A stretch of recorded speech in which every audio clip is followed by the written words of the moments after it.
Today we're going to learn how to adjust the hinges on full access or frameless cabinetry using the Blum 110-degree hinge with soft close, clip top style.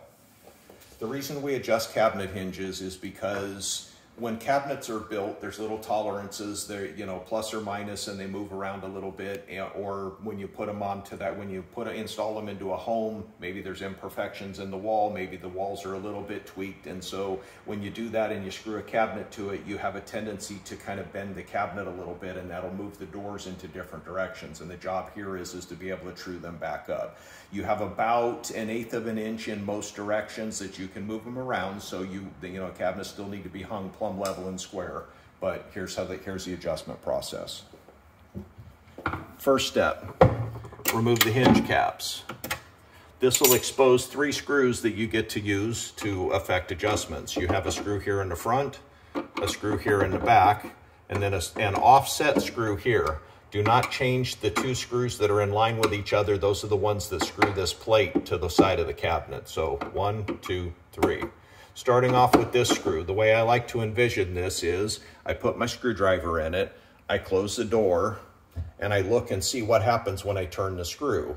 So if I turn it counterclockwise, it moves one direction. If I turn it clockwise, it moves the other direction. So counterclockwise is moving it this way, clockwise is moving it this way, and this moves the whole door this way, or the same thing up on top. The next screw. This one controls in and out. It's going to make this hinge move this way and this way. So when I turn it, if you watch it, see how the hinge moves in? If I move it this way, it moves this way. If I move it this way, it moves this way. Now let's look at it from the outside with the door closed. Notice how I'm turning it clockwise, it's pulling it in. Counterclockwise is pulling it out. But you take a look at the screw, or take a look at the hinge. The third screw is this one right here, the offset screw. This one moves the entire hinge up and down, and it'll move the whole door up and down when you move all of the hinges. So here we go. See how I moved it down and moved it up, down, down. Now look at it from the outside. Up, down, down.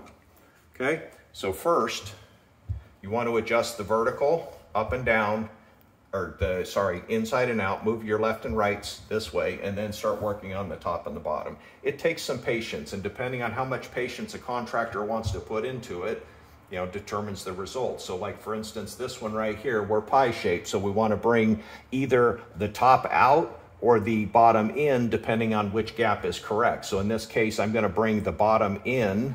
I'm going to start with that, and I'm going to give it a little quarter turn. And I'm going to look at it. I'm still not there. My gap's still not quite right. I'm going to give it another quarter turn. Okay, I'm going to look at it and go, okay, I went too far. So I'm going to go about 1/8 of a turn back. And there we go. I kind of like my gaps. I'm not liking how this lines up, and I'm not liking how this gap here is smaller than this gap. So in this case, I'm going to go ahead and move the whole door up a little bit. And these are really small adjustments in some cases. And so now I've got my line the way I like it. I've got my line here. And when I'm adjusting cabinets, this line is more important to me than this line or this line. So this is number 1, this is number 2, and this is number 3. And the reason is because my visual is right here. And so this is the most important thing to me.